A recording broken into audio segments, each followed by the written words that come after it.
حضور فرمانے لگے جب تم کسی سے محبت کرو تو اسے بتاؤ کہ میں تم سے محبت کرتا ہوں. مشکات دیکھیے نا، حدیث موجود ہے، فرمایا اسے کہو میں تم سے محبت کرتا ہوں. معنی کیا ہے؟ اسے بتاؤ تاکہ اس کے دل میں بھی تمہاری محبت پیدا ہو جائے. اس سے کہو جا کے. ایک صحابی نے نا، ایک بندہ گزر رہا تھا تو عرض کی یا رسول اللہ میں اسے محبت کرتا ہوں. فرمایا اٹھ. یا رسول اللہ کیا حکم ہے؟ فرمایا اسے بتا کے آ کے میں تجھ سے محبت کرتا ہوں.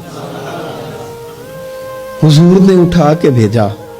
میں نے کہا اظہار محبت کی بھی تو ضرورت ہونی چاہیے نا، اظہار محبت کی بھی تو ضرورت ہونی چاہیے نا. شاید اسی لیے حضرت انس بن مالک نے کہا تھا یا رسول اللہ مجھے اللہ کی قسم میں رب سے بھی پیار کرتا ہوں، رب کے رسول سے بھی پیار کرتا ہوں، ابو بکر صدیق سے بھی کرتا ہوں، عمر فاروق سے بھی کرتا ہوں.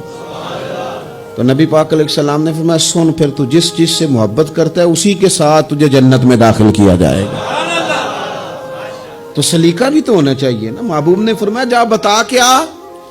تو صحابی گئے، جا کے کہا کہ میں اللہ کی رضا کے لیے محبت کرتا ہوں تم سے. تو وہ بھی صحابی تھے. کہنے لگے اچھا اگر تو رب کی رضا کے لیے مجھ سے محبت کرتا ہے تو میری دعا ہے رب بھی تجھ سے محبت ہی کرے.